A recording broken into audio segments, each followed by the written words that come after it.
key thing I've gotten wrong in this last year is how much the Fed has hiked rates. I didn't think they'd go this much. I didn't think I'd see the 12-month, the one-year bill in the U.S. at 5.44%. That's the highest since 2000. It's 23 years. Bitcoin has been around for 9,000. So first I'll rope this over to I see the problem with Bitcoin is I look at it as a parent.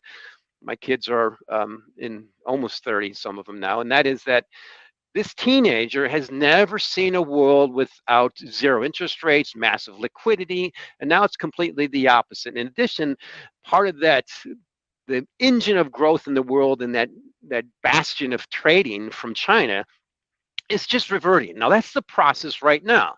It's a question of what stops these things. Wall Street concluded Monday on a positive note, witnessing gains in 3M and Goldman Sachs ahead of the release of crucial inflation and job data later this week. These indicators will provide more insights into the Federal Reserve's future interest rate decisions. All three major stock indexes rose as investors absorbed Federal Reserve Chair Jerome Powell's remarks from last Friday. Powell suggested that the U.S. central bank might need to raise interest rates further to control inflation. Consequently, the market's attention has shifted towards two upcoming events: the release of the Personal Consumption Expenditures Price Index, the Fed's preferred inflation metric, scheduled for Thursday, and the non-farm payrolls data due on Friday. Powell's comments, while not overly hawkish or alarming, still had an impact on market sentiment. This led to a somewhat risk-on trading atmosphere. Ross Mayfield, an investment strategy analyst at Bloomberg, noted that Powell's statements, although not extreme, did influence market dynamics. Additionally, senior commodities strategist Mike McGlone shared his macroeconomic outlook during the discussion, highlighting the implications of potential interest rate hikes and their expected consequences. He also delved into the housing market sector, offering his predictions on its future trajectory. Please take a moment to like this video, subscribe to the channel, and don't forget to drop your comment and observations in the comment section below. Thanks and enjoy the video. Simple fact is you look at Fed fund futures, I look in the terminal, the functions WRP, and it says the expectations for the September meeting is they'll hike another 25 basis points, that's 20%. And for the November meeting, 40%. The bottom line is they're still hiking, and just got off our meeting this morning with my colleagues, and the economist, Anna Wong, says they might misinterpret the data and hike more. It's just a simple way of saying, don't just fight the Fed, fight the most central banks on the planet that are still tightening, with the exception of one, China. And China is the second largest economy, and they're in a significant, I think, reversion period. So that to me is the most important thing. So I think the most important thing for someone like me to do is focus on what I got wrong and what it matters. And the key thing I've gotten wrong in this last year is how much the Fed has hiked rates. I didn't think they'd go this much. I didn't think I'd see the 12-month, the one-year bill in the U.S. at 5.44%. That's the highest since 2000. It's 23 years. Bitcoin has been around for 9,000. So first I'll rope this over to I see the problem with Bitcoin is I look at it as a parent. My kids are in almost 30, some of them now, and that is that this teenager has never seen a world without zero interest rates, massive liquidity, and now it's completely the opposite. In addition, part of that, the engine of growth in the world and that bastion of trading from China is just reverting. Now that's the process right now. It's a question of what stops these things. So I look at this in terms of the big picture macro is, don't fight the Fed. We've had this bounce in the stock market, and the key thing that's still happening is I don't think, and it's just showing that the Fed's going to lighten up on that tightening button until the stock market goes down. So what does that mean for all risk assets? They typically go down.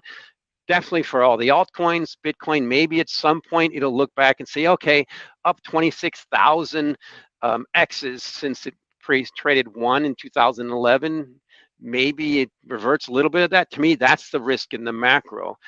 And the key thing is what changes this. Now, to me, the thing I did get right is I thought China was going to go the way of Japan and Soviet Union, as you read in things like the book, like Atlas Shrugged. It is going there rapidly now. We heard from our strategist in Hong Kong this morning, and says China's not done easing and the Fed's not done tightening. That's the train wreck happening. Strong dollar, in the worst, most significant currency, weak currency, and the other one, and sentiment's poor. What changes that? Nothing. It's not. We haven't seen the accumulated effect of all the rate hikes in their best customers, and then there's this war going on. So there's the issue with China. Most cryptos are traded in Europe. And the key thing that really struck me this week was when I heard you say this weekend, Scott, that it's not the store value, it's the value to be stored. That is what I'm expecting, is total value, total monetary value of assets on the planet to decline. Now that's happened a little bit. It's happening with housing now. It's just getting started. It's stock market's bounce.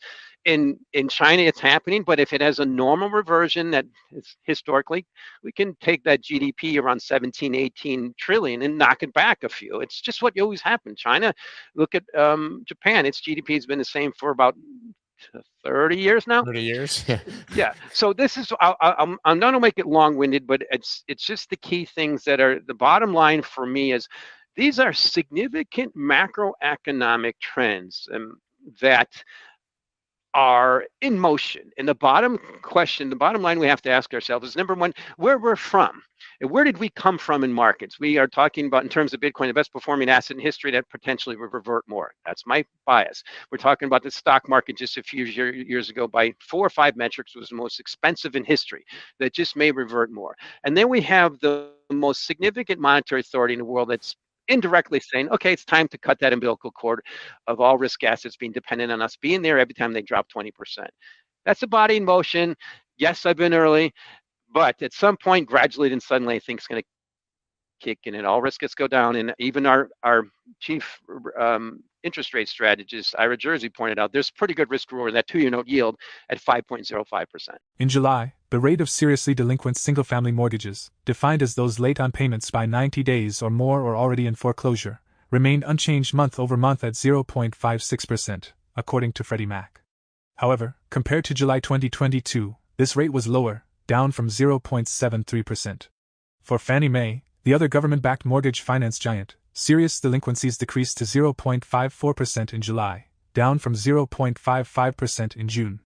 In a recent edition of his newsletter, Calculated Risk, Bill McBride, a seasoned real estate expert, highlighted that this marks the lowest rate since before the housing market crisis of 2008 and is even below the pre-pandemic low of 0.6%.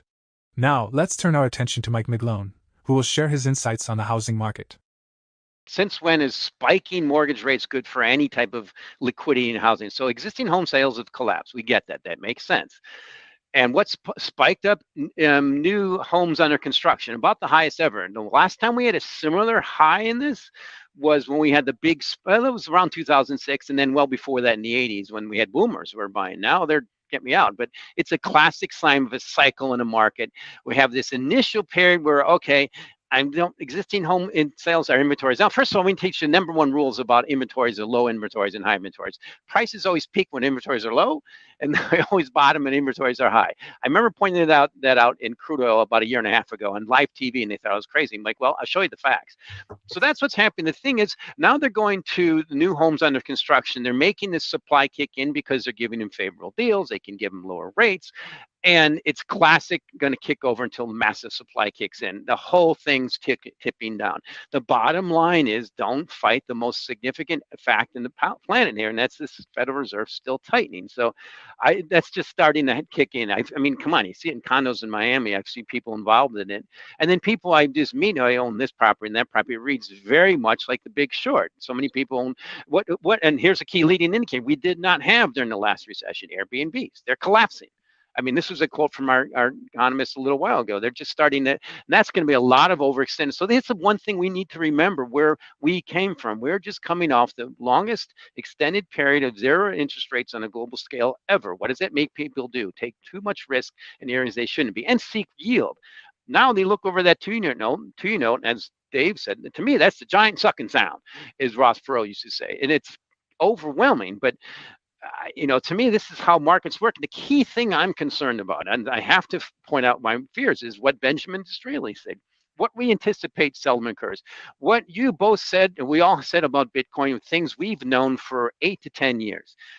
And here's the inside scoop. When I started pointing these things out inside at Bloomberg, and when they did not want to, we're not in any hurry to be in the space, that's when I was so bullish because I felt like a contrarian. Prices were low.